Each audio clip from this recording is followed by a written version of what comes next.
تو یہ پہلے تو کنسپٹ کلیئر کریں, خدا آیا نہیں ہے, خدا ہمیشہ سے, ہم اسے میتھمیٹیکلی ثابت کرتے ہیں. دیکھیں جو یونیورسل ٹروتھ اسٹیبلش ہو چکے ہیں اس کو تو آپ کوئی دوبارہ سے چیلنج نہ کریں. یعنی یہ یونیورسل ٹروتھ ہے کہ 2 + 2 = 4. ٹھیک ہے, اب اسے کوئی 5 یا 3 بنانے کی کوشش کرے تو ظلم پر مبنی کام کر رہا ہے. آپ دوبارہ سے ویل بھی انوینٹ کر لیں تب بھی یہ میتھمیٹیکل ایکویشن تو اپنی جگہ رہے گی. بالکل اس طریقے سے یہ چیز اسٹیبلش ہو چکی ہے کہ کائنات پہلے نہیں تھی تو آئی ہے. آپ کو پتا ہے کچھ عرصہ یہ نظریہ رہا ہے 17ویں اور 18ویں صدی میں کہ یہ اسٹیڈی سٹیٹ کائنات ہے, ہمیشہ سے ایسے ہی چل رہی ہے. لیکن یہ اب نظریہ اپنی موت مر گیا. ہم جس ایرا میں بیٹھے ہیں نا, یہ نظریہ ختم ہو چکا ہوا ہے. آج سے نہیں, بگ بینگ کے بعد سے ہی, جب وہ ہبل نے وہ ٹیلیسکوپ کے ذریعے چیز دیکھی تھی تو ہبل نے یہ دیکھا کہ کائنات میں جتنے بھی یہ اجرام فلکی ہیں, یعنی آسمان پہ جتنے آپ کو سیارے ستارے نظر آ رہے ہیں نا, ان میں ایک کامن چیز یہ ہے کہ سب ایک دوسرے سے دور جا رہے ہیں. اور اس کے لیے اس نے اسپیکٹرم جب ڈرا کیا, اسپیکٹرم جب گریجولی کسی چیز کا لائٹ کا اسپیکٹرم ریڈ کی طرف شفٹ ہو, اٹ مینز کہ وہ آپ سے دور جا رہی ہے. تو یہ چیز لاجیکل تھی کہ جب یہ دور جا رہی ہے تو اس کو ٹائم میں ریورس کیا جائے تو کسی ایک جگہ سے شروع ہوئی ہوگی. یعنی میں ہاتھ میں کچھ بالز پکڑوں اور انہیں یوں پھینکوں, سارے ایک دوسرے سے دور جائیں گے. اور یہ ایک یونیورسل ٹروتھ ہے کہ یہ دور اس لیے جا رہے ہیں کہ کہیں ایک جگہ سے یہ سٹارٹ ہوئے تھے. یہ تو ایک نیچرل چیز ہے.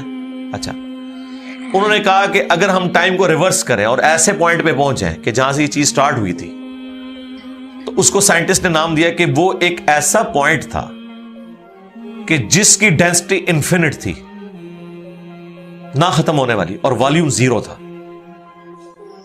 والیوم 0 ہے اور ڈینسٹی انفینٹ ہے. اٹ مینز کریشن ایکس نہیں لو, عدم محض سے وجود, کچھ نہیں تھا تو یہ ہو گیا. اور پھر وہ کہتے ہیں کہ یہ جو بگ بینگ ہوا ہے, اس بگ بینگ کے بعد اگر 1 سیکنڈ کے ٹریلین حصے کے اندر بھی ذرا سی ڈسٹربنس آتی تو یہ کائنات وجود میں نہیں آ سکتی تھی. اور یہ تو صرف وجود میں آنے کی بات ہے. پھر جو billions of fine tunings planet earth کے اوپر موجود ہیں, ہر سیارے کے اعتبار سے ہیں, زمین کا سورج سے فاصلہ, پھر ان کی گریویٹیشنل فورس, ان کی موومنٹ, سپیڈ, یہ تو ایک پوری ایک سمجھ لیں ایک ایسی فیلڈ ہے جس میں انسان جا کے گم ہو جاتا ہے. ان ساری چیزوں کو کنسیڈر کر کے اسٹیڈی سٹیٹ کائنات کی تھیوری تو ہوگی ختم اور بگ بینگ ہوگی اسٹیبلش. اب یہ تو ثابت ہو گیا کہ کریشن ایکس نہیں لو ہوئی ہے, یعنی انسان یا کائنات یہ پیدا ہوئے ہیں. پرابلم تب تھی آپ کے لیے جب آپ یہ مانتے کہ یہ بھی ہمیشہ سے ہیں, ہمیشہ سے انسان پیدا ہو رہے ہیں اور دوسرا اینڈ کوئی نہیں ہے. یہ تو مسئلہ حل کر دیا آپ کا سائنس نے. ان کا نہیں, کریشن تو ہوئی ہے. اب اس کا کریٹر ہے یا نہیں ہے, اس کے اوپر وہ آ کے بات کرتے ہیں. اب یہ جو فائن ٹیوننگز ہیں, ان کو سمجھنے کے لیے اتنے دماغ کی ضرورت ہے, اتنے برینز کی ضرورت ہے. ڈی این اے کی سٹرکچر کو سمجھنے کے لیے, اس ہارمونی کو سمجھنے کے لیے, بنانے کے لیے نہیں سرکار. اتنے برینز لگ جائیں. آج تک ہم ڈسکوریز ہی کر رہے ہیں. یہ جتنے ہم چیزیں دریافت کرتے ہیں نا, وہ ہم قانون قدرت دریافت کرتے ہیں. یعنی اگر ہم نے یہ چیز ایکسپلور کر لی ہے کہ سورج مشرق سے نکلتا ہے, مغرب میں غروب ہوتا ہے ود رسپیکٹ ٹو زمین, ویسے تو غروب ہوتا ہی نہیں ہے نا, نکلتا ہے. تو یہ ایک فزیکل فینومینا ہے جو ہم نے ڈسکور کیا ہے. اس فینومینا نے سورج کو پیدا نہیں کیا. یہ کریٹر آف سن تو نہیں ہے, یہ اگر آپ کو پتا چل گیا. انڈے میں سے چوزا نکلتا ہے اور چوزا اتنے عرصے کے لیے انڈے کو آپ گرمائش میں رکھتے ہیں 22 دن کے لیے مرغی کے نیچے یا کسی مشین میں. تو اس انفارمیشن نے چوزے کو پیدا نہیں کیا, بلکہ یہ چوزے کے پیدا ہونے کے بارے میں انفارمیشن ہے.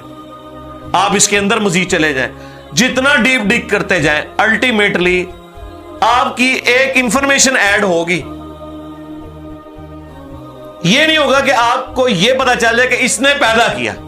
وہ تو مرغی کو خود نہیں پتا جو پیدا کرنے والی ہے, کروکوڈائل کو, ایلیفینٹ کو, یہ پتہ ہی نہیں میرے اندر کیا کیا کوالٹیز ہیں. جس کو یہ پتہ ہی نہیں میرے اندر کیا کوالٹیز ہیں, انسان کو نہیں پتا ابھی تک میرے اندر کیا کوالٹیز ہیں, یہ تو بھی سائنس تھوڑا بہت آپ کو ایکسپلور کر رہی ہے.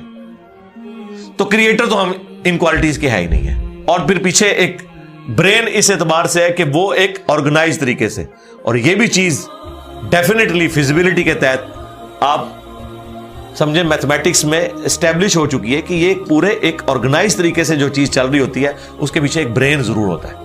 برین کے بغیر یہ کوئی ڈیزائن کر نہیں سکتا.